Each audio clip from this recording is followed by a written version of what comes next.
beautiful, we're irrefutable, we are omnipotent, we're militant, resilient, we're autonomous, we are the consequence, we are consciousness. We are the heartbeat of every freedom fighter who came before us, and all will come after. Feral, adjective, especially of an animal in a wild state after escape from captivity or domestication. Alcatraz, Arab Spring, 1 billion rising. Freedom schools, the Maroons, rebellion thriving. We've been rising since the dawn of creation. Sun in the blood of our veins, liberation runs from... Welcome to Feral Visions, a decolonial feminist podcast brought to you by Liberation Spring. I'm your host, Anjali Nathupathia. We begin with a content note or trigger warning. Here at Feral Visions, we go deep, and that often means courageously addressing white supremacist, imperialist, heteropatriarchal, capitalist, settler, colonial violence in order to support healing and transformation. Bypassing isn't an option. The only way is through. The time for denial is over, and today's a great day to keep it real. Amidst the show's focus on unapologetic truth-telling, then, please practice excellent self and community care while listening. Where we can all attain emancipation from oppression, break the chains from Haiti to Tibet and worldwide. Don't forget the resistance in our roots and resilience in our breath, in the blood of our veins. Liberation runs. We are standing on the shoulders of the ancient ones. I'm incredibly honored to be sharing this dialogue. Our guest is a scholar and activist whose work I've admired for many years. Year after year of my PhD program, when I was facing nauseating pressure to sell out, conform, and dull my commitment to my integrity and my politics, each time I heard her speak at conferences, I felt support in maintaining my radical politics within academia. This movement elder has contributed so much to furthering intellectual spaces for visioning our collective liberation. Indeed, her brilliance, dignity, and bravery inspires me. Dr. Rabab Abdulhadi is the director and senior scholar in the Arab and Muslim Ethnicities and Diasporas, associate professor of ethnic studies/race and resistance studies, and affiliated faculty in the sexuality studies graduate program at San Francisco State University. She is the co-founder and editorial board member of the Islamophobia Studies Journal, for which she is co-editing the forthcoming special issue on gender, sexuality, and racism. She is co-author of Mobilizing Democracy, Changing U.S. Policy in the Middle East, and co-editor of Arab and Arab American Feminisms, Gender, Violence, and Belonging, winner of the 2012 National Arab American Nonfiction Book Award. American Quarterly Forum on Palestine and American Studies in 2015, a special issue of MIT Electronic Journal of Middle East Studies.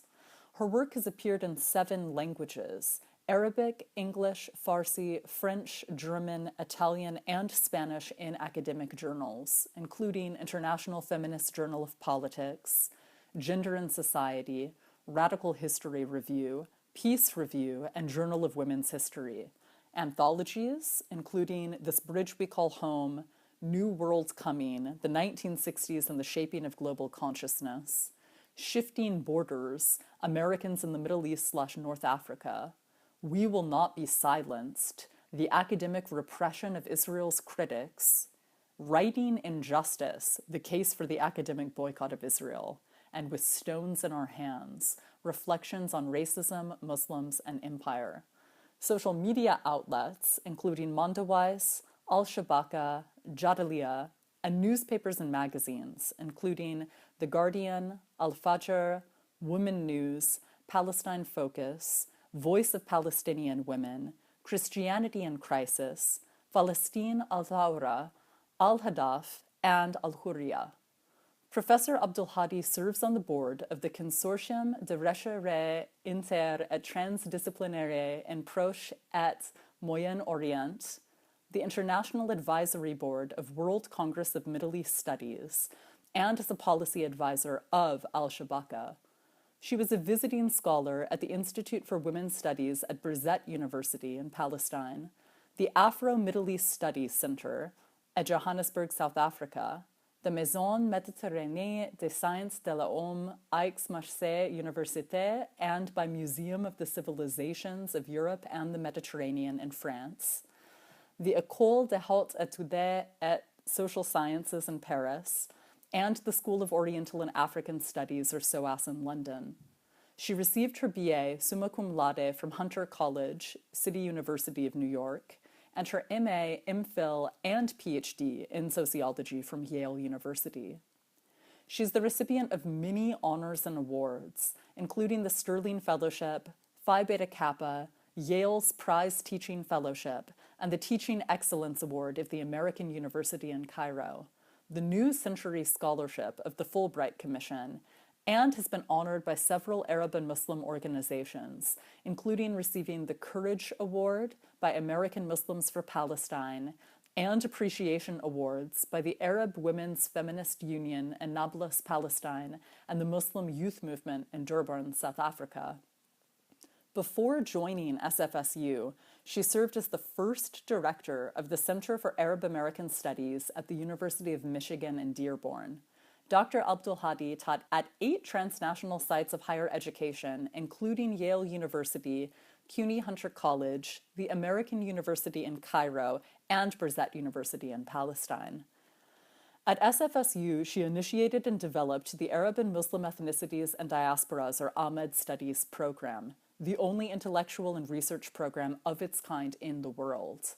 Amed Studies has inaugurated the Edward Saeed Scholarship and the first collaborative agreement between SFSU and An-Najah National University, the premier Palestinian academic institution of higher education.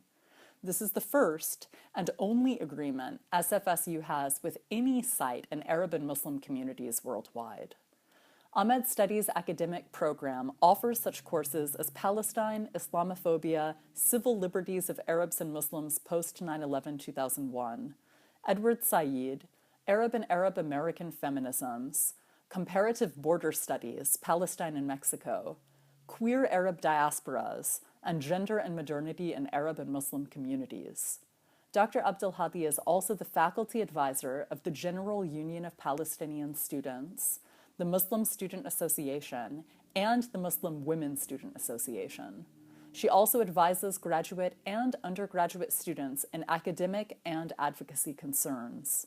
As a result of her scholarship and pedagogy, as well as her advocacy, Dr. Abdulhadi has been targeted by the Israel lobby industry in a McCarthyist-style campaign to silence her, dismantle the Amed Studies program, and muzzle student activism at SFSU and other U.S. university campuses. Most recently, she is the only professor named in a lawsuit against SFSU and CSU administrators and staff. The case, filed by the Lawfare Project, will be dismissed, according to federal judge William H. Orrick, who held a hearing on the case on November 8th. She's currently leading an international multi-year project on teaching Palestine, pedagogical praxis, and the indivisibility of justice. A multi-site and multi-year scholarly and curricular project that brings together Amed Studies with universities in Palestine and around the world, including an international conference and delegation in March 2018 to mark the 70th anniversary of Palestinian Nakba and the 50th anniversary of the SFSU student strike that led to the creation of the College of Ethnic Studies and inspired the decolonization of the curriculum. Professor Abdulhadi is a public intellectual who is equally committed to the principle of the indivisibility of justice. She co-founded the California Scholars for Academic Freedom, the U.S. Campaign for the Academic and Cultural Boycott of Israel, and Feminists for Justice in and for Palestine, and has co-organized BDS campaigns in the Peace and Justice Studies Association and the National Women's Studies Association. She co-founded several community organizations, such as the U.S. branch of the General Union of Palestinian Students, Union of Palestinian Women's Associations in North America, and the Palestinian Solidarity Committee. She was the first Arab or Muslim to be elected to the board of the New York Civil Liberties Union. She served on the board of the Brecht Forum, co-chaired the Third World Coalition of the American Friends Service Committee, and initiated and co-organized the 1985 national 26-city U.S. tour on Israel and South Africa, the Apartheid Connection. She has been actively involved in leading Palestinian support for Idle No More, Justice for Michael Brown, the Movement for Black Lives, and Standing Rock. She co-organized and led the first Indigenous and women of color feminist delegation to Palestine and has since led other delegations, such as the 2014 Academic and Labor Delegation and the 2016 U.S. Prisoner, Labor, and Academic Delegation. In 2016 to 2017, she was a member of and U.S. coordinator for the International Palestinian Campaign to commemorate the Balfour Declaration.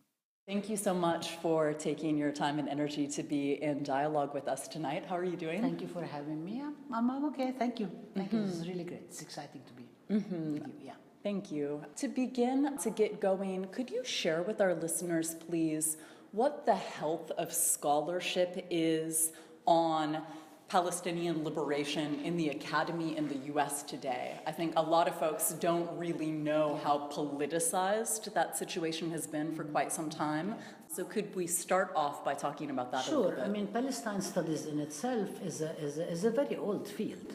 You can trace it back to when Palestinians began doing the scholarship or when people began to do the scholarship about Palestinians. It's different periodization, right?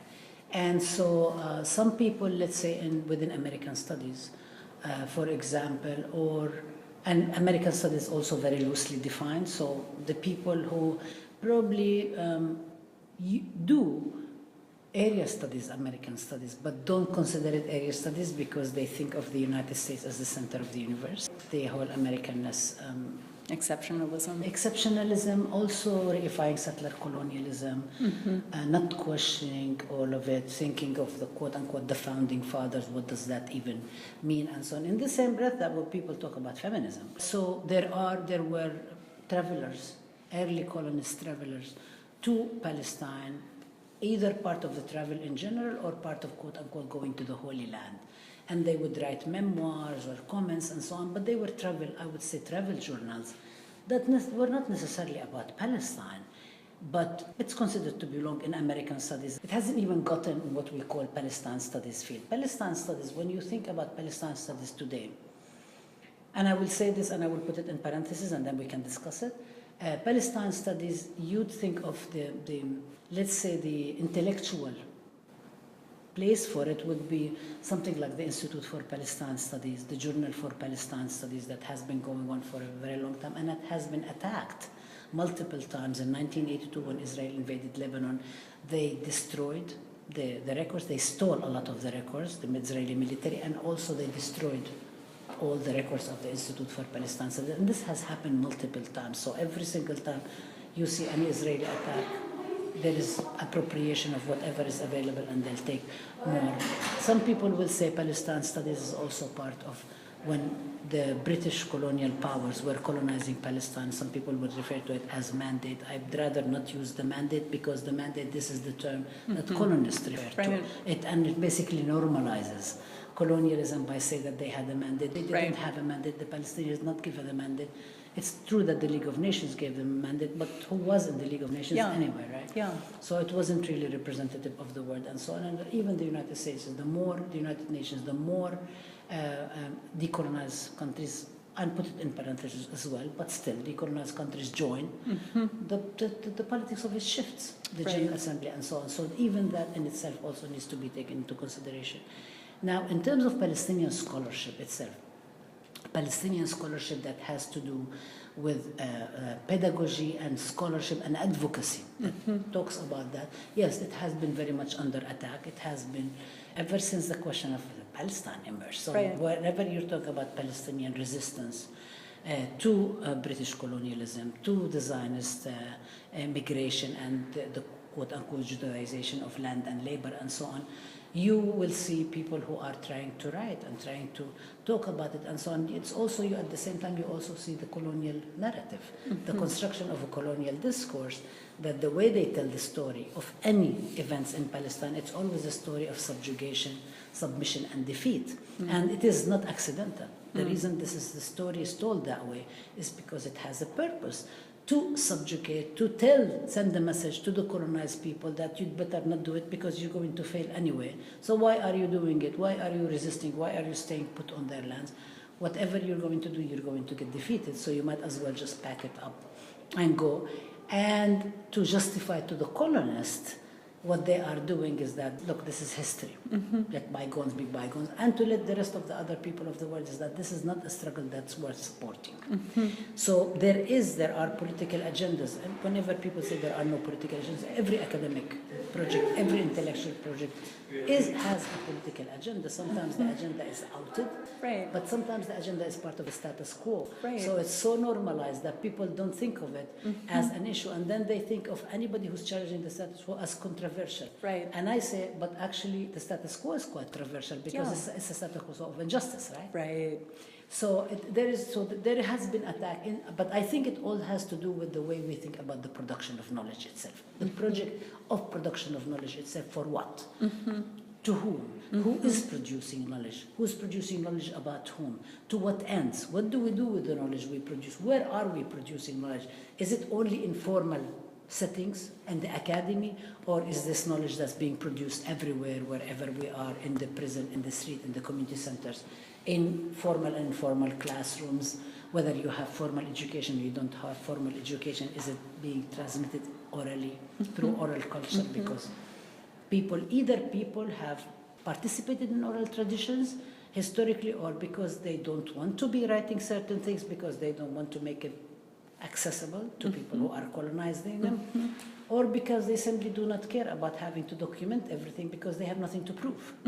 So there is multiple ways in which this knowledge, so yes, there have been a lot of attacks in general, so Thank you for sharing that history. It's so helpful for folks that might be new to thinking politically about knowledge production. That's right. And on that front, naming, because we are having this conversation on Turtle Island, right, in the settler colonial U.S., so this is a really specific place to be on a university campus engaging in this dialogue.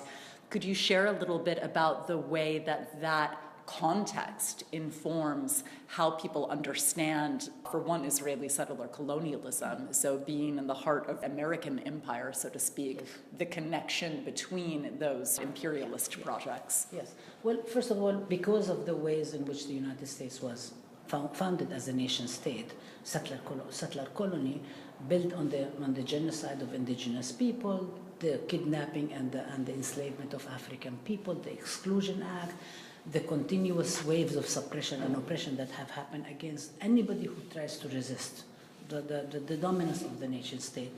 And if you think about what the Israeli state, it's a very similar project. It's a very similar, not everything is exactly the same, and of course we really need to be very careful in comparative analysis, so we're not conflating the two things together.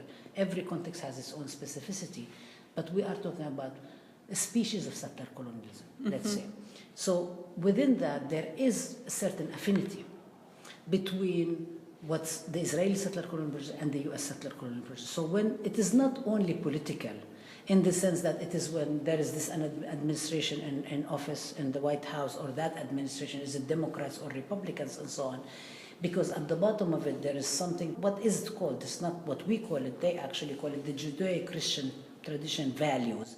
And it's very interesting because we're talking about Palestine, the home of many monotheistic religions, the home supposed to be the Holy Land.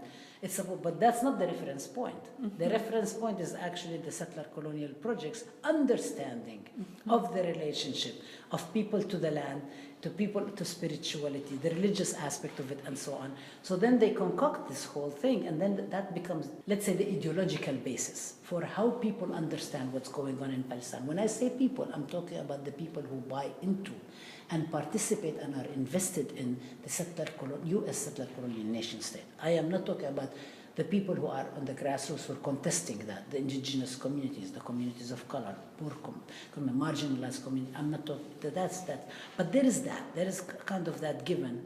So you're always having to work against that in order to be able to produce what we call justice-centered knowledge production. So You have to contest when people say, for instance, Palestine. The Palestinian Declaration is exactly like the U.S. Declaration of Independence. And we say, no. The Israeli Declaration of Independence is like the U.S. Declaration of Independence, but the Palestinian is not, because Palestinian's declaration is about a liberatory, emancipatory project, while this is about taking and basically putting up a flag and saying this land is ours when it's not. It doesn't belong to the colonists, it belongs to the indigenous people. And the fact that they've slaughtered a lot of indigenous people still does not make it. It still makes it indigenous stolen land. That's what it is. So there is this kind of normalization of it that's being chipped away when you're talking about people who are producing radical scholarship that challenges settler colonialism, that challenges white supremacy, that challenges imperialism and racism and colonialism. But that is there. Okay, so that's part of it. The other part of it is the ways in which the United States historically also has reproduced the Zionist story, narrative, in which the United States did participate in closing the door to many Jews who were escaping from the Holocaust, rather than opening up the US and European countries, and thus people who were trying to survive had no other place to go but Palestine, because Palestine has porous borders, and because British colonialism was controlling Palestine, and because the Zionist movement had relationship and very strong ties with the colonialist and imperialist powers. So that's what happened. So there is part of it, but also part of it is because of the settler colonial ideological roots, if you will, or epistemological roots of the United States itself. The Zionist narrative works. Then it's very easy to reproduce and mention it and so on. So it becomes the Zionist interpretation of the history of Palestine, what's going on, becomes the easiest part to. So I think actually this is the thing that we need to work against, because denormalizing injustice becomes big part of the project of Palestine. I mean, you cannot talk about Palestine without talking about that. So this is, and it's not an accident, by the way, that academic institutions, for instance, that have begun to challenge and chip away and challenge all this dominance of white supremacy, settler colonialism, and so on. Let's say for the Indigenous and Native American Studies Association, where you're talking about the American Studies Association that challenges this whole empire notion. You talk about the Association of Asian American Studies, the National Association of Chicano Studies. I mean, you're talking about all the Peace and Justice Studies Association, National Women's Studies Association, wherever people have been challenging that and pushing forward a different kind of scholarship that's accountable to communities, that's actually talking about why is it that we're doing what we are doing, that is accountable to public, to the notion of a public university, that education should not be actually paid for, it should be free. It is a collective social right. It's not a private. So when you see these spaces that are connecting the question of justice with the question of knowledge production, that's where you have openings for Palestine.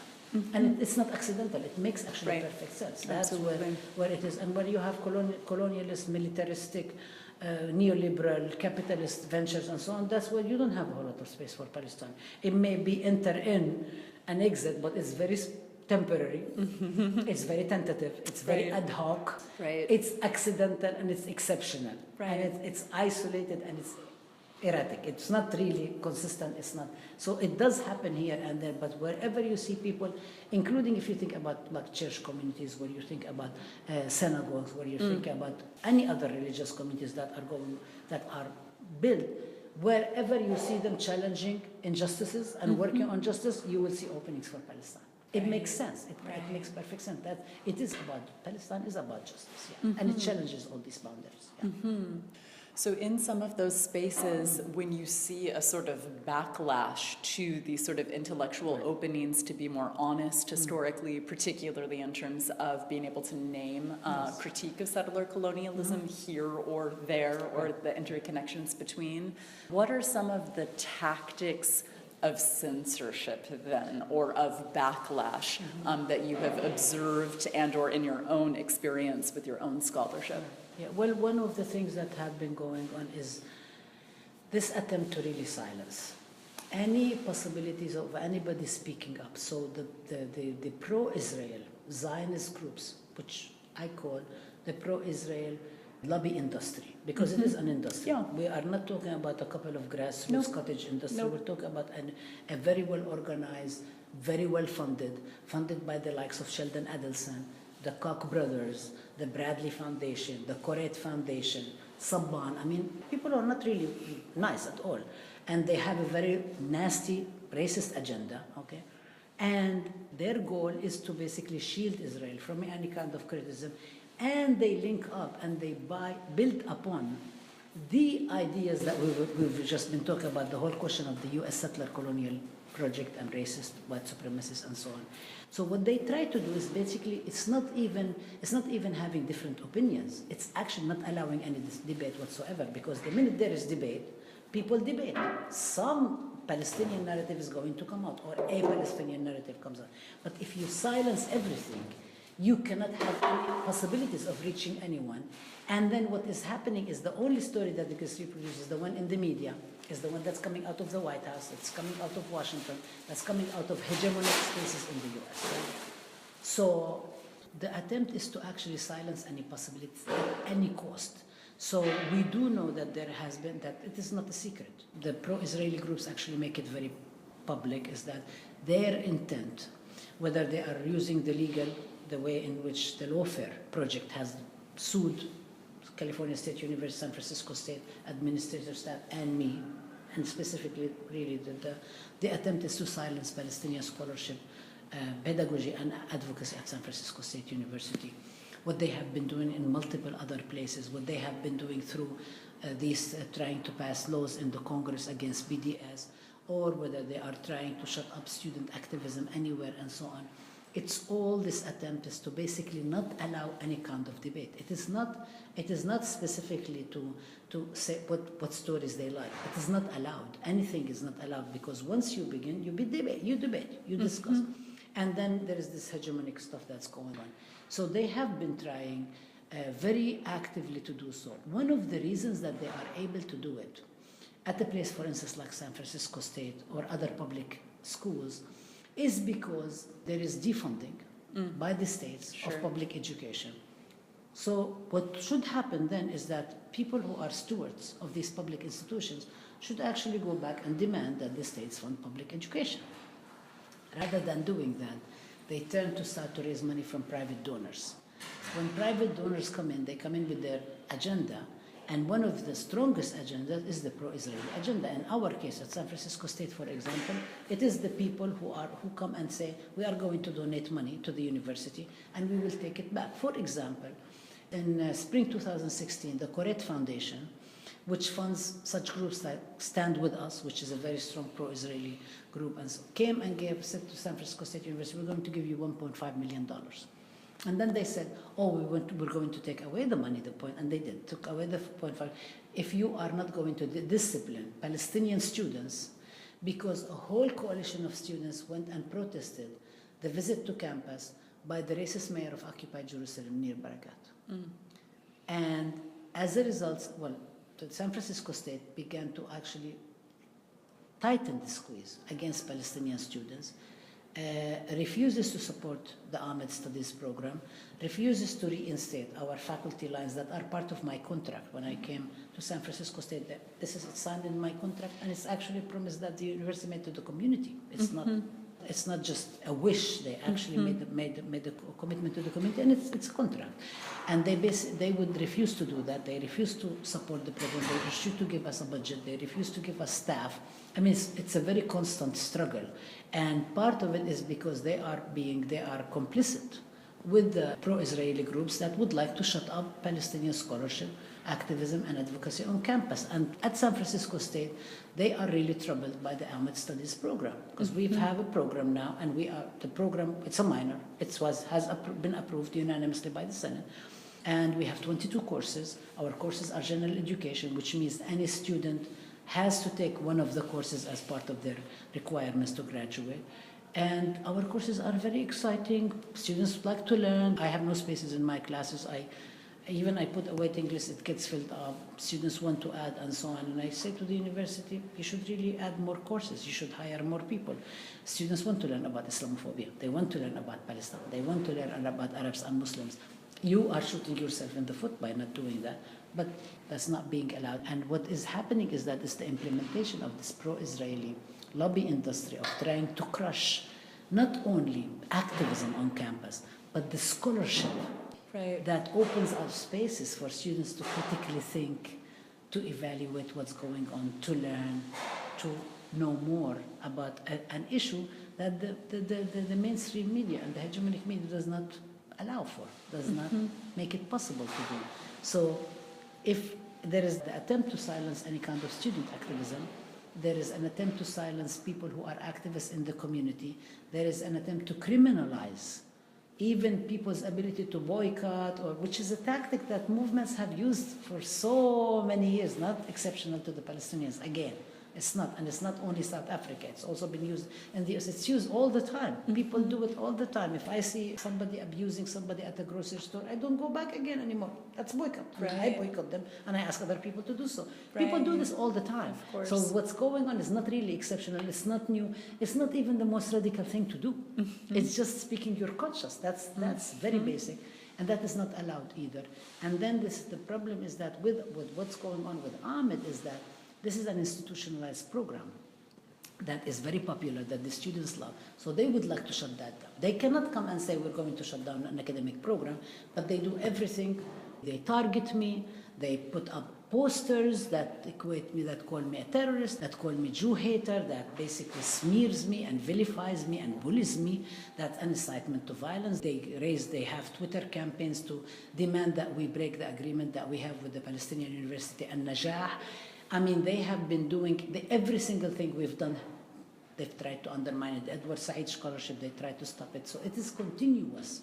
Anything that has happened that actually really exciting for students, it's exciting for the community, it's exciting for the faculty, they would like to stop it because it brings up and exposes what Israel is doing, and it brings more support for the whole project of Palestine as a project of justice. So yes, this is what's been going on. Could you elaborate on the way that this concept of terrorism and then also anti-Semitism are being weaponized amidst this broader conversation? Yeah. So the lawsuit that the lawfare has, which is the group that calls itself the legal arm of the pro-Israel community, and actually they say that their goal is to make the enemy pay. Their executive director, Brooke Goldstein, said that the goal is to make the enemy pay, in the same speech that she said that San Francisco State is one of the main targets. And so they want to make the enemy, people pay for their viewpoints and for what they want to do. And in the lawsuit that they filed on June 19th, 2017, that names it, basically they accuse the university, they accuse me of being inherently anti-Semitic because there is criticism of Israel. And they try to actually also accuse me of terrorism because this can whip up the whole notion of the war on terror and the ways in which, in the dominant imaginary, the Arabs and Muslims and Palestinians are constructed as bombs waiting to go, potential bombs waiting to go, as guilty until proven innocent rather than the other way around, right?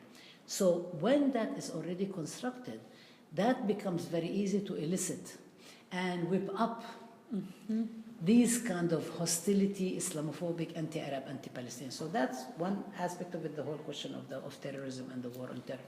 In terms of the whole question of anti-Semitism is that it is a false, also bogus charge that also has been dismissed by the judge.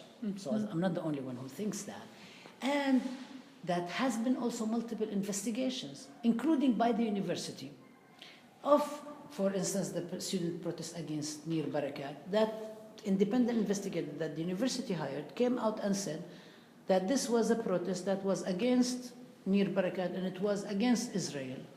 And it had no violence, that it didn't involve any violence, and it was not against Jewish students or Jewish people. And that the minute Nir Barakat finished talking in the corner, the students left. This is the independent investigator that the university has hired. So it is all of this stuff is bogus. The whole accusation of me as being anti-Semitic and so on has been refuted multiple times, including by hundreds of Jewish scholars and activists with whom we work.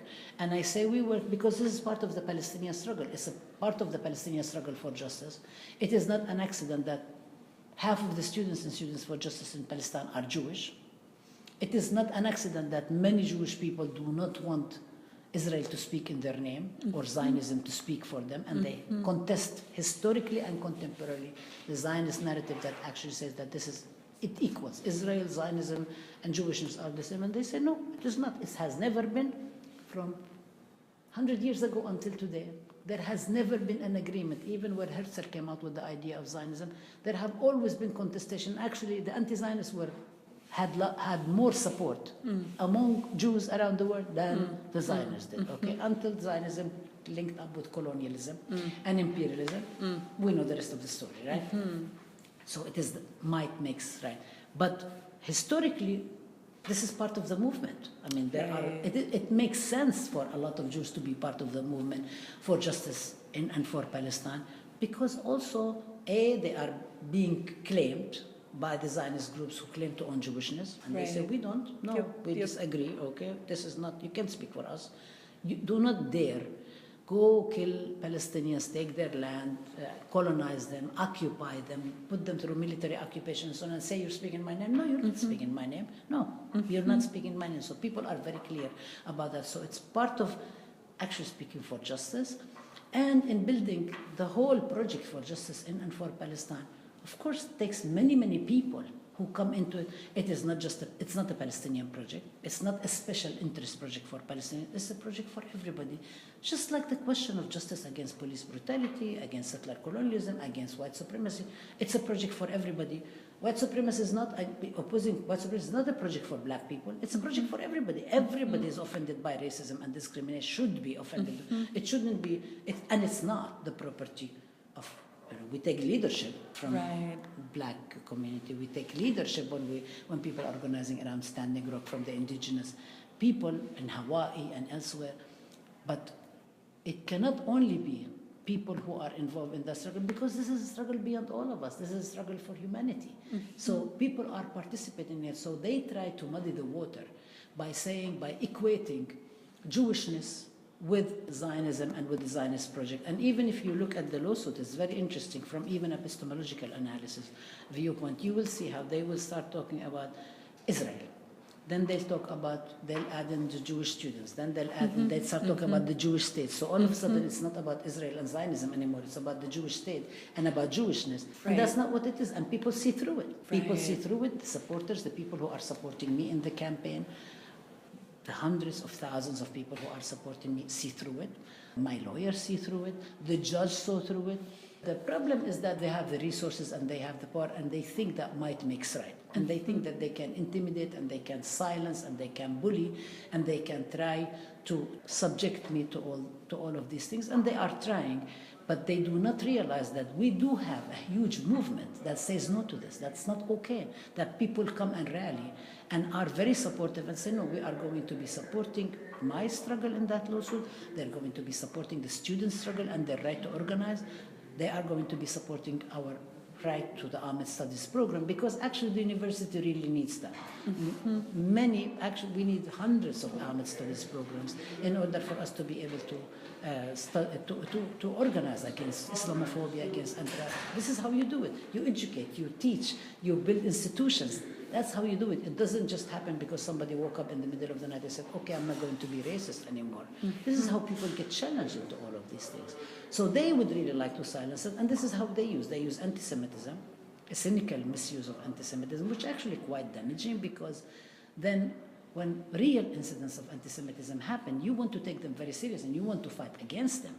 And when they try to muddy the water, that actually undermines the struggle. And this is not, I'm not just saying that. This is groups like Jewish Voice for Peace, many Jewish intellectuals and writers and activists. People say that all the time. The Lawfare Project has been fighting tooth and nail through this mega law firm, 1,000 lawyers that are representing them pro bono, to prevent an amicus brief written by scholars of Jewish studies to support me. Of course. They do not want it to be admitted to court. They fought so much into it. Of course, now we have no case because the judge threw their case out of the window. But they fought so hard not to allow that to happen, because to allow that to happen, or they also in court, they dismissed Jewish Voice for Peace. But they said, oh, this is the Jews were excluded and so on. And the judge said to them, what about the Jewish Voice for Peace? And they said, oh, that's a group that's anti-Israel. It is a Jewish group, right? You do not own Jewishness. And so these issues are coming up and challenging their very notion of their domination and hegemony over what it is. And people are saying to them, before I am saying it, many Jewish people are saying to them, no, you do not represent. But they try, because they also want to take advantage of the fact that they have their man in the White House. They have the power today and so on, that they can try to get many things passed, like laws and so on. But people see through it, and people do not accept this very nasty bullying and intimidation that's going on. Right. Yeah, I wonder how many folks off university campuses understand how tactical these sort of campaigns are that are being waged throughout the academy in the US and elsewhere. It's one thing to understand, say, in terms of Hollywood propaganda or in the corporate media, how so often the Zionist lobby tries to conflate any critique of Israel with anti-Semitism, and having Israeli settler colonialism monopolize a Jewish identity, like you're saying. And I would love for more people to understand how damaging that is to knowledge production, how that forecloses our capacity to critically think, as you're saying, in so many different areas, even for folks that are interested in a sort of liberal concern about academic freedom at the outset, to understand how much is at stake. Well, it's here. a witch hunt. It's McCarthyism. Yeah. I mean, it's really it's a McCarthyism. It's policing thought. Yep. They are policing. They're trying to police thought. They are trying to intimidate people not to be able to do what they want to do. They, when they make these accusations against me, they are also trying to take me out of commission. They're trying to keep me busy. And they're trying to keep me, and it's very interesting because, for instance, the lawsuit, they filed it on June 19th, when we were on summer recess, when faculty and students on summer recess. Of course, the Zionist groups can afford, because staff and they have resources, they can do whatever they want. But we work as volunteers. All of us are volunteers, and this is for us the third or the fourth thing we're working on. It's not even our life. My livelihood is my teaching, my work, and then also I'm advocating, I speak up, I organize, I do support students, advise them, and so on. So they come and they file the lawsuit right after students and faculty have gone on summer recess. So I have to tell you, honestly, for me, it was a bit difficult to reach out to my colleagues, because I was thinking, nobody reaches out to anybody in the summer. That's when people go, that's when they take care of their families, that's when they go on vacation, they take care of health, write whatever they wanted to write throughout the year they haven't been able to do, especially if you are at a public institution, where you do not have the resources or the support or the research funds or whatever. And it's always timed around the same time. This is the same thing that they have done back in 2013, for instance, when they launched a campaign against me, against Ahmed, and against the students. The event that they claimed to be in question was November 6th. They waited until November 18th, the week before the fall break Thanksgiving, in order to do it, because then they can actually write 100,000 emails, everybody writes and so on. It takes us a while to organize ourselves. We know that. It takes, we do organize, but it takes a while because we do not have the resources that they do. And that's the reason why we are still, they still dominate, right? And so they do that. The timing is very, very interesting, how they do it and when they are doing it. For example, the attack in 2013, 2014, I believe, was intentionally aimed at undermining and not allowing the Amed program to breathe, because we didn't have a program by the time. We had an initiative. We were building the program. We were trying to develop courses. We were trying to make the courses general education. When I came to San Francisco State, the university had placed a moratorium on academic programs because they were revamping the baccalaureate program. I didn't know.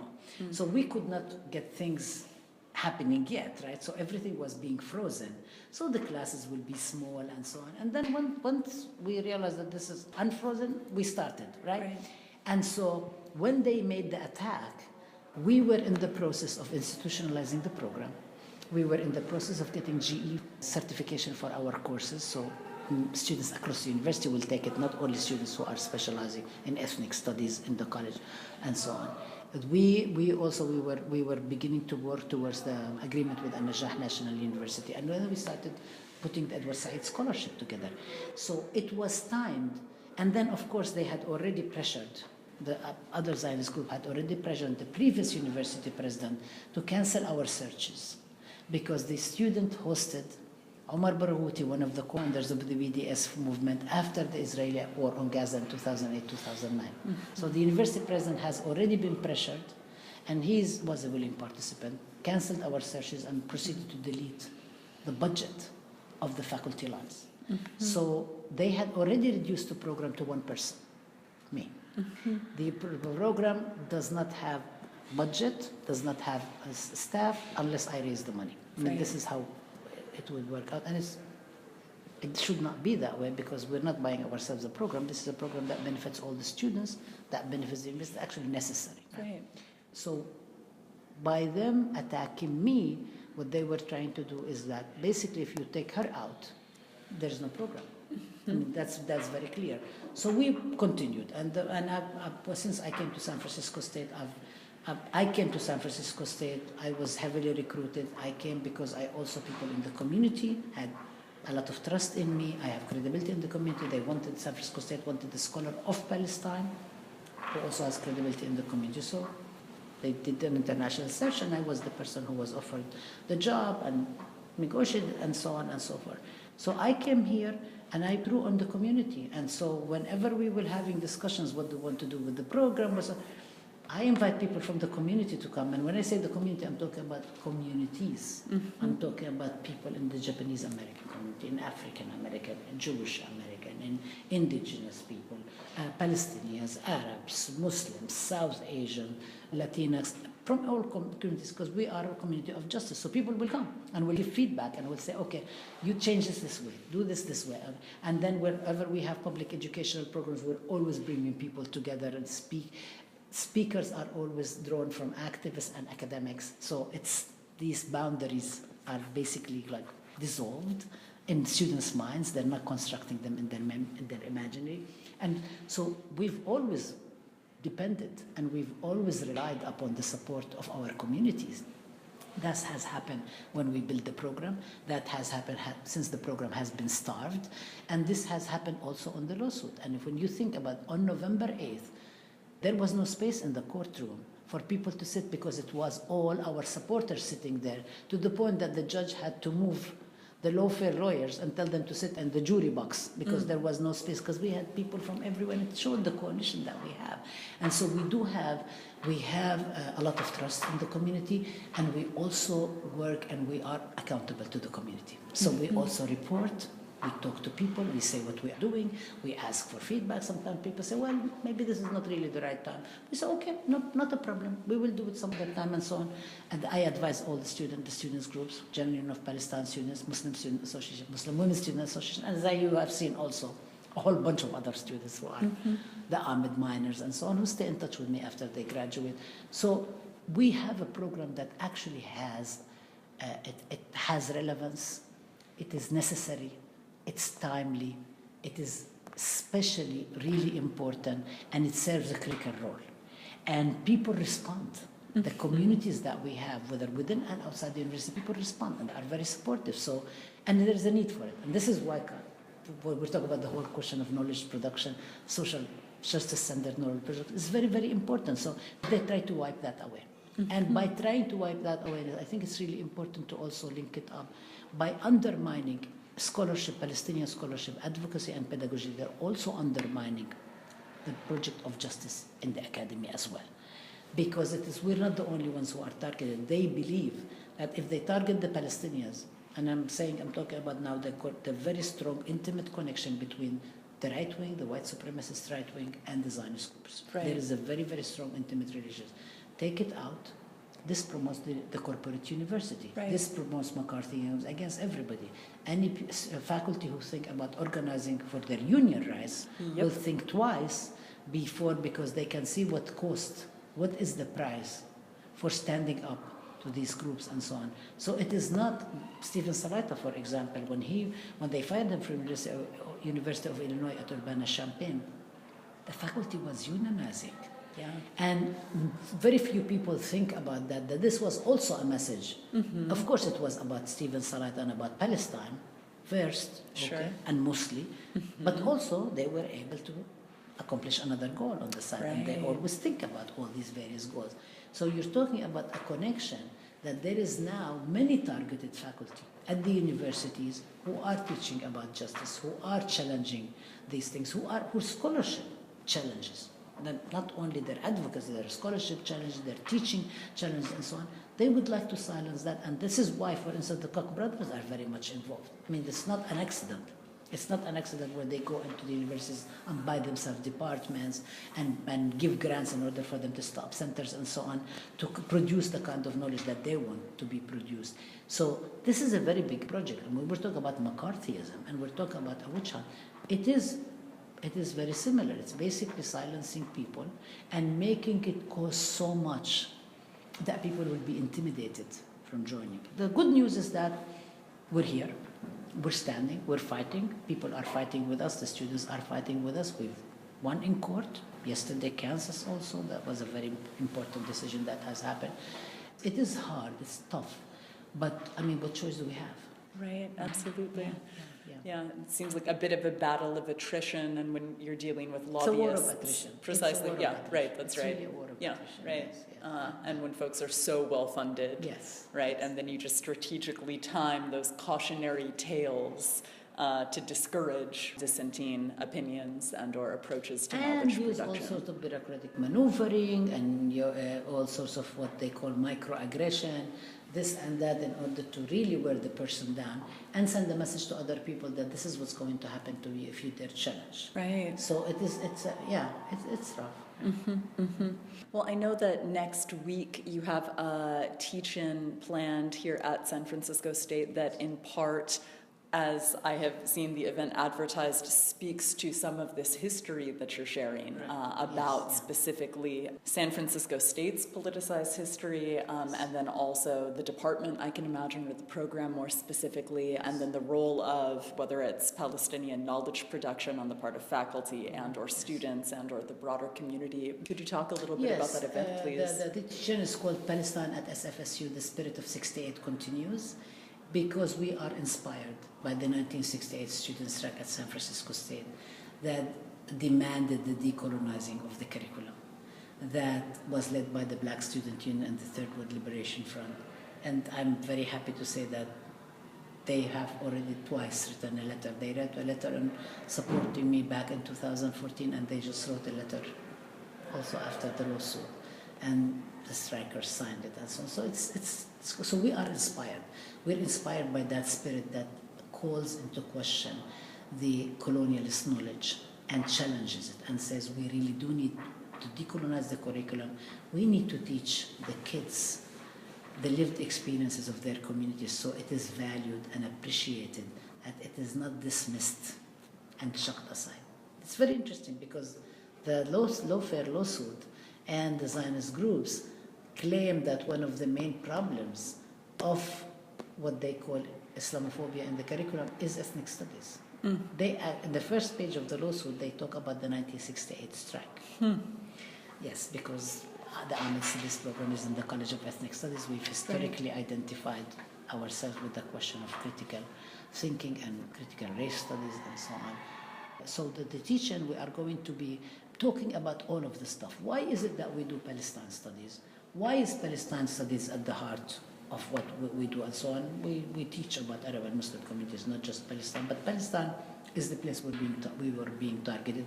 And by the way, it is also not accidental that the Islamophobia industry as well overlaps with the Israel lobby industry. Sure. I mean, it's very, very, I've finished the research paper for the Carter Center that's going to be part of the stuff that they're producing. They finally did a big thing on Islamophobia in September, and this is part of it. And I've studied and looked at the overlapping connections and so on. And I'm not the only one. There's many people who've done this as well. So we're going to be talking about the history, the 1968 history. How are we inspired by it? We're coming to the 50th anniversary of 68. right? We are going to be talking about what is the context for Palestine and how it is connected to San Francisco State. What does it mean for San Francisco State to host the mayor of occupied Jerusalem? Does it mean that San Francisco State actually recognized that Jerusalem is Israel's capital even before Trump did? And is that okay? Wow. That's not okay. It's not okay for our public institution that's supposed to be accountable to the public, and it should not be accountable to the donors. It should not, especially to right-wing, nasty donors that are trying to silence us and wash us. We will be talking about the whole question of policing the campus and the state. We are going to be having testimonials from students, from faculty, from community who will be talking about it. We have a panel on how does anti-Semitism, Islamophobia, racism and colonialism connect with each other. So we have people speaking about that and basically clarifying what does justice mean for all of this stuff. And then we will be able to talk about this big project that I'm very excited about called Teaching Palestine, Pedagogical Praxis and the Indivisibility of Justice. And this is a project that talks about the whole scholarship here, and it talks about scholarship in Palestine and brings the two together in thinking about the decolonizing the curriculum in both places. And we're partnering with the Birzeit University in Palestine, Birzeit itself, as well as the Institute for Women's Studies and the Ibrahim Abu Lughad Institute for International Studies. We're partnering with Al-Najah National University. We have partners in South Africa, in France, in Mexico, in Puerto Rico, in Chile, in Canada, and throughout many universities here. Our partners in the US include Standing Rock Warrior Women and Black for Palestine, for example.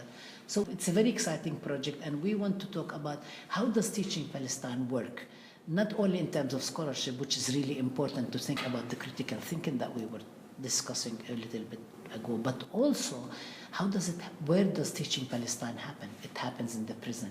It happens in the street. It happens in the communities. It happens when you're talking to somebody going to a film. What happens when you're talking about the food that has been colonized and appropriated. It happens in multiple places. And Teaching Palestine then becomes a metaphor for teaching about justice. It is not just Palestine. So it is not exceptional, and it's not limited to Palestine. Right. But it's really imagined as a project of justice. And we're really, really excited about it. We have students, we have amazing abstracts that people have submitted to the conferences in Palestine. So you will be hearing more and more and more about it. The information, the update is going to always lag behind what we are producing because we don't have resources. Right. I mean, really, it's just a question of kind of informing people of what we are doing. But we're really doing a lot, and we're really excited about it. I mean, this past year, even amidst the attack on the agreement with Al-Najah National University and the Horowitz and Canary Mission racist poster campaign, we proposed and got approved for 2 courses that are GE, one on the Palestinian mural as art of resistance, and one on Edward Saeed. Wow. So we are, and our students are doing so well. They graduate, they do really well. They go on and they get fellowships at graduate programs and so on. So it's something to be proud of. We do have, Mahmoud Darwish always says that there is something on this land that's worth living. And I would say there is something in this program that's worth working and investing in it and fighting for it, because you see what the impact that it has. And we are connected with a lot of other people who are part of this project. It's not the individual, it's not my individual project, yes. I'm the only faculty member now, I'm the only person, staff, faculty, and so on, but we are really standing on the shoulders of amazing people in the past, and we also have many partners we would not have been able to do the teaching next week. I mean, when you're here next week, you will see the many people who come from all sorts of walks of life who are actually working with us and making it happen. Otherwise, it wouldn't happen, because you cannot build a movement with one person. It's really a collective effort. It's a collective, and it's a continuous. It's a continuous effort. And in the process of this teaching, we're actually doing an oral history project about Palestine at SFSU. So we're going back, interviewing people, asking people what their experiences has. One of my really great students, Salim Shhade, who finished his MA thesis in May and has been accepted to UCLA PhD program. And he was awarded the hood of the College of Creative and Liberal Arts when he finished his MA. He did it on the Palestinian organizing at San Francisco State. So he went and looked at a lot of the records. He interviewed a lot of people, but obviously one MA thesis was not enough, and also he was also under the gun and being attacked by Zionist groups as well. So he's continuing with that, but also there's so much to study. There is so many, the story of the mural alone is a story that should take a book. All the stuff that's been going on, all the struggles that we've been engaging in, and the accomplishments that we have done, all of them should be shared. So this is something that we're going to be talking about and connecting it what happens in the Bay Area. Right. So for example, we're going to have people who are going to come to speak to us, how the same groups who are targeting us in the university are the same ones that shut down the children's exhibit from Gaza at the Auckland Children's Museum. It's the same group. Sure. But it's not a different group. We're talking about the people who are trying to prevent Vietnamese and Arabic from being taught in schools in San Francisco, and trying to shut us down. I mean, it's not accidental. Right. It is a concerted effort on their part, but we also have a concerted effort. We have a movement on our side. We have a big, broader, local, as well as national and transnational movement. We have people who are following, supporting everywhere in Palestine, in South Africa, everywhere. So it's the majority of the world supports Palestine. Sure. The U.S. people, more and more people learning about Palestine in the U.S., and it varies depending on which community you're talking about, are joining the rest of the world. It's just lagging behind. The U.S. is the exception. Absolutely. It's not actually the rule. And so this is changing. This is also changing, and I think it's also why the Zionists are becoming so vicious and so nasty. They're unwilling to accept the fact that this is where things are at. That there more and more people are realizing that justice for Palestine is a question of justice for all, and they should be supported. And they are unwilling to accept. This is the arrogance of power. Power doesn't relinquish and doesn't accept it, and it wants to punish anybody who challenges it. And this is what they are trying to do. So, it seems as if a lot of folks in the U.S. can typically approach learning about Palestine through some sort of common tropes, whether it's, quote, the Israel-Palestine conflict, end quote, or a sort of IR, international relations approach, or this kind of area studies approach, like it's just a question of whether it is Middle Eastern studies and or Near Eastern studies. But so far as teaching Palestine goes, we're very critical of those tropes. Right. Could you break down some of that a little bit, and then also potentially share with our listeners the role that indigeneity could play as an alternative sort of conceptual framing, precisely, thank you, and as an alternative to some of those kind of dominant or hegemonic forms of storytelling? Well, let me talk about first the whole question of when you talk about Middle East studies. Middle East studies, we don't use the terminology at all. Intellectually speaking, Ahmed Studies does not do American area studies or Middle East area studies. We do not do that. We realize that the concept itself, Middle East, is a colonial concept. Right. It's middle of the East to whom? That's right. Not to the people who are living in the region.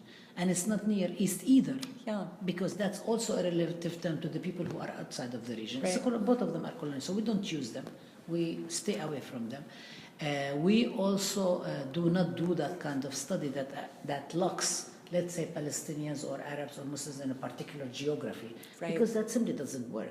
Right. I mean, if you want to accept that, you have to accept colonial boundaries. Yeah. And who created all these boundaries anyway? It's the colonial force. So why do we have to accept that as a given when it was constructed? It is constructed. It can be deconstructed. Thank you. Anything, right? So that is one of the main issues that we talking about. We don't situate ourselves there. We talk about Arab and Muslim ethnicities and diasporas because we want to account for Arabs and non-Arabs and Arab majority communities. So we discuss the question of the Kurds, the question of Amazigh, the question of Armenians, the question of many ethnicities in there.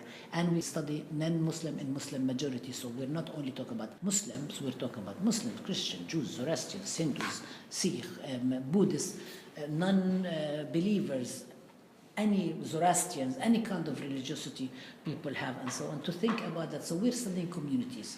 We do not study scripture per se. And when San Francisco State hired me, they said Islamic studies. I said, no, I don't do that Islamic studies. You want to do Islamic studies, you need to hire a whole crew of people who do that. and not opportunistically, as has happened in the academy, that because there was a lot of money post 9/11, 2001, people started saying we're doing Islamic this and Islamic that, and they weren't. They were just basically taking advantage of it. And we said, no, we're not going to engage in that game at all. So we study communities, and we study people at home and their diasporas, however they define where home is and where diaspora is, and that shifts all the time as well. Indigeneity is very, very important, and we define Palestinians as indigenous people, indigenous to Palestine. I always say, whenever I speak, I always begin by saying, I recognize the indigenous people on whose stolen lands we convene. And it seems that this has been irking the Zionists recently, because they have written a couple of articles about that. They are so bothered that I begin by saying, they mentioned it in two articles, and then I received this nasty email from a Zionist person who says to me, how dare you, and so on and so forth. Wow. Yeah, I mean, this is, why would you say that? Because this is we are on indigenous stolen land. We are on indigenous people's stolen land. We have to acknowledge that. And I always say we have to acknowledge that in general. We also have to acknowledge, because I also, when people go to Palestine, I want them to acknowledge that as well. Right. And so it's really very important to understand what's the relationship of people with the land, and what's the relationship of the people who came after.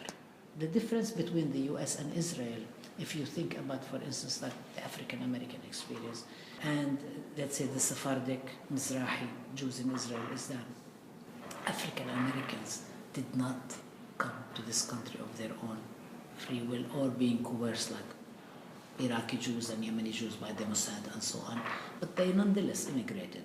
Here, people were kidnapped and enslaved. It's a very different situation. But here, there is a very similar approach to depriving indigenous people of their land, of their cultures, of their spiritualities, of their life, of everything, of their well-being, and appropriating their food, their cultures, erasing the names, changing the names. I mean, every single time we went on a delegation to Palestine, and the indigenous people on the delegation were saw the signs, the telltales, because it was all there. It was all there. What was there? Either the villages, the Palestinian villages, the 532 villages that were all erased completely, or the villages that were not erased, but they were turned into artist colonies for Israeli quote-unquote secular artists, like Ain Hod, the village of Ain Hod, which is, I don't know which is more violent. It's really violent. It's horrible. And we're going to be actually, by the way, doing an event also this year, showing the film 500 Dunams on the Moon, and having a discussion about indigeneity, Palestine, and so on. That's also linked up with our colleagues who are doing similar project. And so that's the erasure of the names and changing the names, the narrative, the way it is told about Palestinians being the savages and the backward people and the indigenous people, the same, that the whole colonial mission is a civilizing mission, and that we are not engaging in civility. I mean, it's all the tropes, all of them, the way in which gender and sexuality is constructed and all, and a lot of the stuff we have today is we're inheriting from colonialism. A lot of the rigidity and the fixity of gender and sexuality regimes, for instance, comes with colonialism, comes with at least with Palestine, for instance, comes with Victorian morality from the British. And it happened in India as well. I mean, this is kind of like, if you look at what happened in Egypt, India, and the way that they were passing laws, and all of this stuff is all colonial legacies.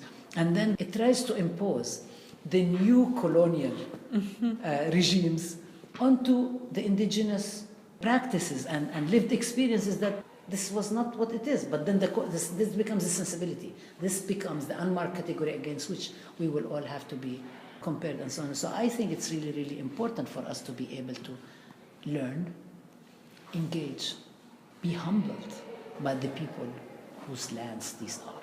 And this is one of the ways in which we, as I mentioned, the whole question of thinking about July 4th is not Palestinians' November 15th. July 4th is May 15th, the day of Nakba, when Israel was founded.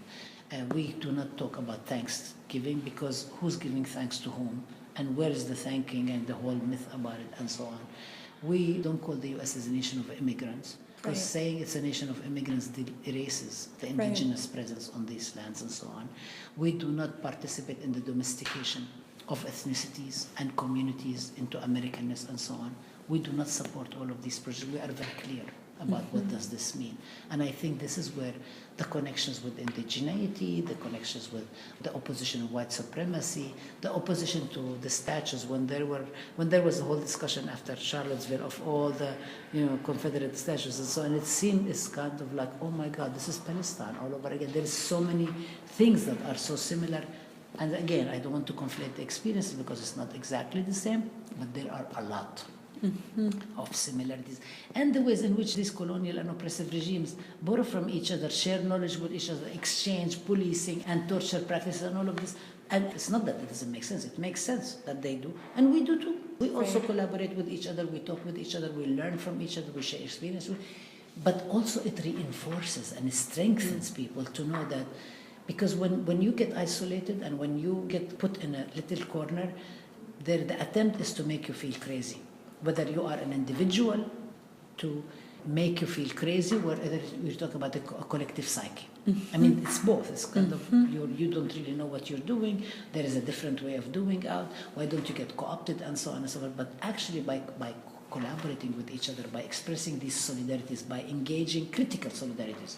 I'm not talking about somebody, it's kind of like we're going around blind eyes and just, No, but it's actually in a critical ways where we learn, we teach, we share, we critique each other, we engage in all of these practices and in praxis, in knowledge and in practice, all the time. This is how we can go back and forth and learn from each other and build a different world. And it's not going to be fast, and it's not going to happen tomorrow. It will not happen tomorrow. It will take a long time. But who said it was something easy? I mean, it took them a very long time to build these settler colonial projects. This will take us a while to be able to challenge them. Right. Yeah. It seems consistent with moving beyond the sort of liberal politics of inclusion, where you just sort of accept the terms of the debate as they have been set for you and designated by an oppressive status quo, as opposed to actually dramatically stepping back and doing the harder work of being able to interrogate those terms of the debate to begin with, and then actually share, that might not be a part of your cosmology and or a meaning-making system or an intellectual tradition that you're actually consciously interested in promoting or perpetuating, so then sharing those alternatives, which is definitely not the same as to invoke this, tricky language of identity politics, solely entering into conversations based upon your identity, as opposed to in tandem with a broader intellectual and political understanding. Right. Well, I think one of the things that I think it's really, really important that I bring up with my students a lot, and in my own research and in my own work, is that it's really important to keep remembering that people who are colonized and indigenous people do not do what they do because they need to worry about what their oppressors think. That's not the first motivation. You take what the people who are colonizing you are doing into consideration, because not doing so means that you are going to lead your community to suicide. But that's not the first motivation. You do not do what you do in order to satisfy this or that and see that we are participating in this neoliberal multiculturalism, multiculti, that everybody eats everybody's food and everybody's going around with everybody's clothing and so on, which is a lot of appropriation anyway, and it's actually quite nauseating. But I think if we think about that and why people do what they do and how they think about it, and it always takes me about like Fanon's deconstructing the Hegel's master-slave dialectic and says, Hegel says that the master and the slave need each other. And Fanon said, no. Nope. Speak for yourself. The master needs the slave, but the slave doesn't need the master. The slave needs to break the chains. Right. And I think it's really, really important to think about that. And it's also not to accept the things that are given to us, which are not part of our sensibilities and don't make sense. Not only don't make sense, they're not actually reasonable. Right. They're illogical. Okay? They're illogical, but also they are intended to pacify, co-opt, and continue subduing the community. Yep. So if you do not challenge these things, what are you doing but delivering the people you're teaching, the young ones and so on, to become more docile citizens in the future? So you are, in effect, and not inadvertently, because I think we really need to be conscious about what we are doing, contributing to the production of oppression. Right. So we need to decide what is it that we're in it for. Thank you. What is it that we're trying to do? And it's hard. It's not easy. It's much harder to question everything and so on. And sometimes we don't have the language for it because the language we're using, the terminology we're using, the lexicon is all the colonial stuff. And we're speaking in English too. Yep. And it's very interesting, actually, it's different sensibility. I know that when we even talk about in Arabic about certain things, and what do people say about certain, I mean, there's all of this stuff is very much connected. But let's say, stay with now, we're speaking in English as a medium that we're communicating through and so on. There are a lot of concepts that we don't really need to accept. And I think accepting them actually hinders the possibilities of liberation. Absolutely. Rather than advance it. Thank it does you. not advance it. It doesn't Right. advance it at all. Right. People think it may advance it, but it doesn't advance it. Sometimes when people say, live and let live. Okay, there is one way of thinking about it that you do not pick all the battles at the same time, which is fine. It's a question of survival. But it's different to say that it's a question of survival than to justify and make the oppression functional. Right. It's very, very different. Both of them are very different from each other. I understand what survival means. I understand that you don't go and you kind of like James Scott book, Hidden Transcripts, he talks about how when there is like extreme oppression, let's say you think about there is a storm and you bend. You let the storm pass. But you know that there is a storm. Right. You are not saying that your natural position is bending. Yep. You're standing. When the storm comes, okay, yes, you don't mouth off. You don't come up and you say to everybody who's oppressing you, a policeman is going to be shooting you, say to them in your face or whatever. Of course, you put your hands up first thing you do because it's a question of survival. But your natural position is not having your hands up. That is not that's not okay. Right. That's not the way the order of things is supposed to be. That is the oppressive order of things that needs to be challenged. So you need to be conscious about it. What is going on? And at the same time, there is a way in which there is the survival of the community and the protection of community and so on. So I'm not talking about being completely just not taking into consideration all of these things because that means that you're living in la la land. But there is a difference between that and actually justifying the oppression in order for us to say this is what it is, but that's not what it is. Right. And we need to name it what it is. Then we can figure out, okay, so what do we do about it? Thank you. And what do we about it tomorrow? What do we do about it today? What do we about it in 10 days from now? In a year from now? What do we do about it if we have the resources? What do we do about it? We don't have the resources. So there are survival strategies and survival strategies for communities especially. And I think it's really also important because you've been saying it a lot and I think it's really, really important. I just want to highlight it. The whole question of the liberal and the neoliberal thought always assumes that people have choices. We have choices, but we have choices like Marx said. He said men, and I would say women, make their histories, but they do not make it as they choose. Because we also have limited options. Right. We never have, when people come to say, you choose. And at one point, I used to have an administrator come and say to me, well, you really need to select. You need to choose. You need to pick and choose. Are you going to be focusing on teaching? Are you going to be focusing on your scholarship? Are you going to be focusing on advocacy? And I said, but I can't choose. I mean, why should I sacrifice my scholarship because I'm being deprived of the resources to build the program? Why should I be able to shortchange my students because I'm not getting other faculty members and so on? And when you're saying to me, I have to choose, you're actually assuming I have a limited and infinite options to choose. Right. But actually, the more there is oppression, the less options that you have. The more access to power you have, the more options you have. So, yes, I do have options as somebody who has a PhD program and a professor and so on, but also I don't have as many options as somebody who's not being targeted every single day by Zionist forces who are intent to wear me out and to basically get me out of my job and close down my program and silence my students. I mean, these are not options. So when we talk about options, things are imposed upon us. I don't choose to be attacked, and I did not choose when the attack is going to happen. It's imposed upon me. It's imposed upon me. What do I do about it then? This is the question, that we do not have these options, and there is this myth, especially in the United States, that people have options. Oh, you get to choose. It's my choice. No, there is nothing of this. There is a program. It's set up. You get to choose between different options that are available, but the less power you have, the less options you have. and the more consequences of whatever decisions you make. You make decisions, of course, you decide, but every decision will cost you more the less power you have. Right. And I think it's really important to understand, because there is this, everybody thinks a choice. What choice? What choice are you talking about? So I think it's really important to also highlight that and underline it. Thank you for that. Cognitive dissonance runs so deep in people and is such an impediment to our collective liberation. Many. That's right, exactly. Just wanting to believe so intensely that in this fraught, very limited terrain that you have more agency than you do based upon this, right?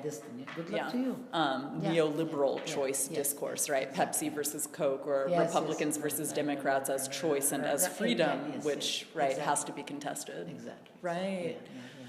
As one final question for you, I would love to hear a little bit more about, you spoke to regimes of gender and sexuality as they play into everything that we're talking about, the role that feminisms, to invoke one language, play in the work that you do. Well, I would say it plays in very contradictory ways. Because in one hand, colonial feminism and liberal feminism has played a very negative role. It played the role to maybe give options, more options, to white, middle class, hetero, Anglo-American women, but it also disinherited and deprived a lot of other women of it. And colonial feminism has definitely sought to deliver recipes of rescue and saving to indigenous women, women of color, women in colonized contexts, and people actually, not just women. It also fixed genders. This is it. It's either this or that, and it's not like I know in Palestinian society, and historically it was much more fluid than it is after the contact with colonialism and colonial discourses and so on. And there is studies about that. Okay. And I've done some research and I've done some writing about gender and sexuality and so on. I want to talk about the ways in which we can talk about critical, radical feminisms of justice. And this actually, these terms of battles have come up more recently, and it's very interesting because it's also on the right-wing side are also the same people who are suing me. So Brooke Goldstein and Amanda Berman, who are the co-founders of the Lawfare Project. Amanda Berman is a co-founder of Zionist, which is this group. Yes, it's very, very interesting. It's this group that stole the image of the black woman from South Africa and posted it as Zionist on their website. It's the same group that challenged the whole question of the broad context and really the creative sense of justice that, let's say, the International Women's Strike of March 8th came out with. The attack against the March 8th International Women's Strike was focused on several things. One is that why Rasmiya Ouda, the Palestinian leader from Chicago who was deported, why was she one of the organizers? Number one. Two, why is the International Women's Strike called for the decolonization of Palestine? Three, why are they talking about dismantling borders from Palestine to Mexico? I mean, it's what all of this stuff. Why is it that National Women's Studies Association endorsed boycott, divestment, and sanction? And I was one of the main people that we were organizing a part of the Feminists for Justice and for Palestine intersection in NWSA. So there is a very direct personal link that actually affects me also directly, and it also affects us in the ways it is constructed. And it is the same liberal and neoliberal argument that basically says that you should only focus, you should stay, which is very racist too, stay on your own community, focus on your own issues, do not venture out. Because as women of color, as indigenous women, as people who are working on questions of justice, this doesn't concern you. You should only focus on your own little affairs because, you know, your life doesn't really allow for it, which is very racist because it really assumes that people who are fighting for their daily survival don't think. Don't think, don't care, are not concerned and so on. And actually the people who don't think and are not concerned are the ones who are the most selfish, who are the least generous in their donations and so on. I mean, these are studies. It's not even. It's not. It's just straightforward statistical studies. Okay, that are a bit due. I have, I don't like positivist knowledge and so on, but it's just out there. Right. So there is an argument that you should not venture outside. You should not, and it's a way to divide and rule and keep people from connecting with each other. I mean, it's a way to destroy the movement and say, oh, why are you doing? What's this laundry list of demands and so on? Because we see things as connected. I may not be struggling on every single struggle every single day, but I do see And I will jump when I am called upon, because there is an urgent struggle in this place where I need to drop what I am doing and go there. Okay, and then I continue what I am doing day in and out, because this is where my expertise, this is where my community, this is where my lived experiences. It makes sense, but it doesn't mean that I am actually act as if I'm not concerned. And it is the same ways in which it comes up again and again. You do not know what's best for you. You have no agency. I mean, look at the construction of this kid, Ahad Tamimi. It's mind-boggling. I mean, the way this kid is constructed, including by former Israeli ambassador to the U.S., Michael Oren, who said that they have a fake family. They're not Palestinians. Why does she have light blonde hair? Why is she wearing Western clothing? Right. Okay, and if she wearing a hijab, they would say, why is she so oppressed and backward and docile and so on? I mean, damn if you do, damn if you don't. Exactly. And why I say damn if you do, damn if you don't? Only if you care about how the oppressors construct you. If you can never win. Right. And why should you even try? And to whose interests doing these battles are? So the whole question of the construct, the way in which gender and sexuality regimes are constructed, and the ways in which everybody is supposed to fit into their own prescribed role, does not work for movements for liberation. It doesn't really work. And it's not only about gender or queer or any kind of anything. It doesn't really work. It doesn't work because these formulas are set up in order to keep people divided from each other, in order to keep people dominated. This is how hegemony works. Okay, they don't have to have military. I mean, of course, Israel does, but they don't have to have every single day shutting you up and holding the gun against you and so on. They get you to participate without spending so much, like money on the daily policing, even though there is policing as well. Sure, there's PR for that. Yeah, but there is all of this stuff that's going on. So it's the way it is constructed. So for us, what does this mean? Does it really, when there is this claim that okay, all liberation movements are oppressive and women should not have anything to do with, and why are they as if women or queer people participate because they are opportunistic in order to only get out of it, not because they are themselves also feel that they are part of their communities that have been oppressed as well. It's the whole logic of it is quite problematic, and then some of our members of our communities go around reproducing this stuff and repeating it day and day, because our society is so misogynist. And I always say, compared to whom? Right.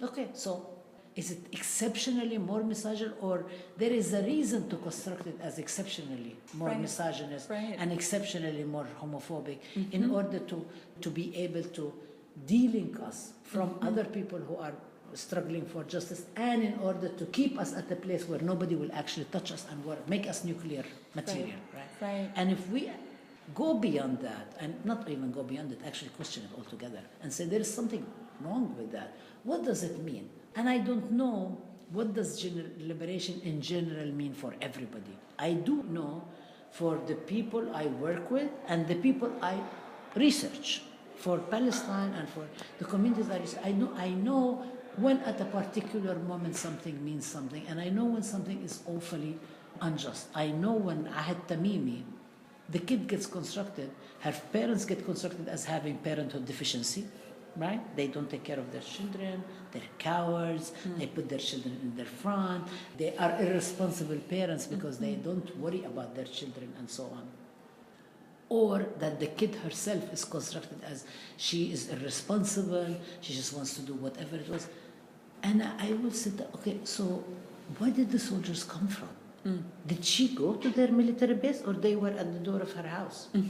They injured her cousin. They killed her aunt. They imprisoned her father multiple times. They pulled out the trees that their families lived on. Did she go seek them out?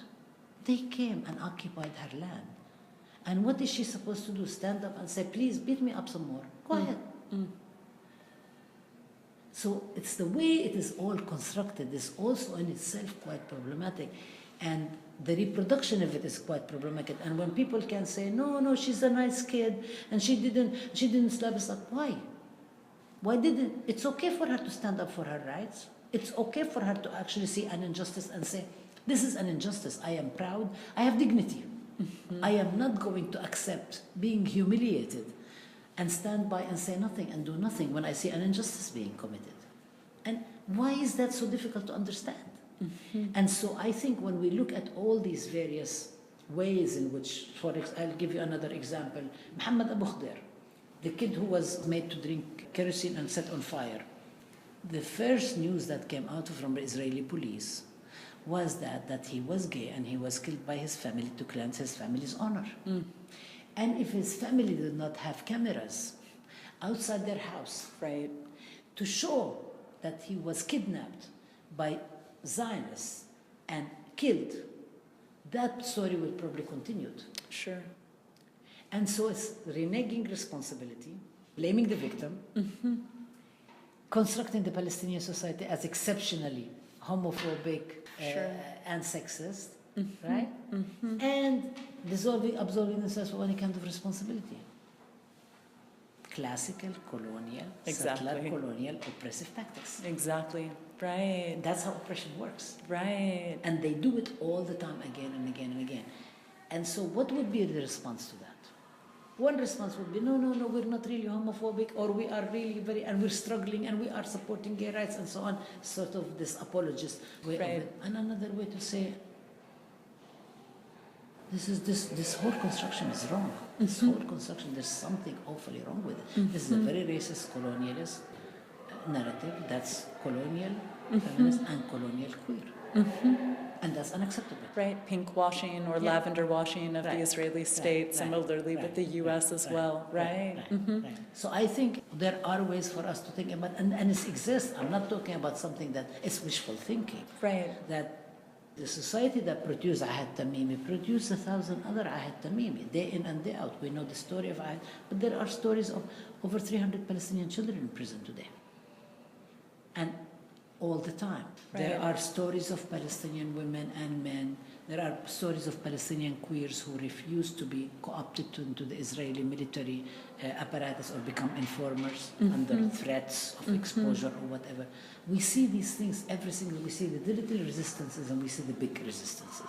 And I think it's really important to kind of keep that in mind, not because we have a utopian sense that people will be victorious, because people do get victorious. Because we do see examples of victory. Some of them are small, some of them are large. But we see through the path of history that these things do happen. So I do think that there is cause for us to be optimistic. It's hard. It's not easy. And I'm not saying it's easy and so on. But there is cause to be optimistic that it is all these things that if we look at the resistances and we don't just look at defeatist accent, but it's also, it depends what's your goal. Right. At the end of the day, what are you trying to accomplish? What is your project? Why are you doing what are you doing, right? Especially I'm talking about education and pedagogy and scholarship. Why we're doing what we're doing, to what end? And if people want to say, okay, I am doing it only to advance my own career and because I want to make more money and I want to have better, it's fine. Say so. Do not claim me then. But if you want to claim the movement and you want to claim the community, you have a responsibility. Right. So then if you're doing that, you cannot be going around justifying oppression and making it functional and normalizing it and reproducing the status quo. Challenge the status quo. There isn't an option for that. And there are enough people who are resisting day in and day out every single day. That's why all these struggles are alive. I mean, they wouldn't be alive if people were not struggling. They would have gone away. Everybody would be oppressed and we'll have the handmaid's tale or whatever. Right? But that's not what we have. We do have all these struggles going on, which is evidence that prove that people are resisting. If that is the case, we make a choice. Right. Do we join them or do we put obstacles in their ways? I mean, this is what it boils down to. And it is an individual, it's a collective and a communal choice. Right. And people make these choices. And we as scholars, because the academy encourages individual career, we as scholars make these choices. And people choose to not do that, okay, fine. All the power to them. Not all the power, some of the power. Maybe we don't want to give them the power.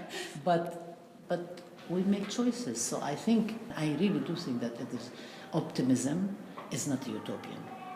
I mean, look, Palestinians, over 100 years, they're still standing. Right. Look what happened at Standing Rock. Look at all the statues that are coming down. I mean, and we have Trump in the White House. I mean, it's a very difficult struggle. And people are still struggling. Right. And they say they're still standing. And so there is something worth living for and doing. Absolutely. Well, I know we covered so many topics. In closing, would you want to follow up on or elaborate on anything we've gotten into so far? I just would like people to kind of keep us in mind and remember what we are doing and support amed programs. Check out our website, check out our Facebook page. Thank you for your listeners. Thank you for doing what you are doing. This is really amazing. That's it. Thank you so much. Well, I'll be sure to link to all of those websites and attach those files so that people can learn more about everything you're doing. Thank you again sincerely so much for the work that you do and for your time and energy tonight. I really appreciate it. Thank you for persisting. Please do feel free to check out the Amed Studies program at SFSU and the teach-in happening this week. Freedom is ours, yeah, freedom is ours. That's it for today's episode of Feral Visions, a decolonial feminist podcast brought to you by Liberation Spring. I've been your host, Anjali Nathupadia, and I thank you for listening. I'm also curious to know what this dialogue evoked for you. I invite you to post your reflections and questions in the comments section below to continue our collective journey of unlearning, remembering, and imagining. If you want to share feedback, such as segment ideas or potential guests you'd like to hear on the show, email liberationspring@gmail.com. And don't forget to follow Feral Visions on SoundCloud or iTunes, where you can find our show archive. If you'd like more information on this show's topic or to donate to the project, check out liberationspring.com. Thanks to Catherine Petru and Nicole Gervasio of our technical production team, and Climbing Poetry for our theme song. Be sure to tune in for next week's episode. And, in the meantime, let's make our ancestors proud. The power of the people is louder than the evil, deceitful and coward. People in power, all power to the people. It's the hour of the peaceful. Freedom is ours, yeah, freedom is ours.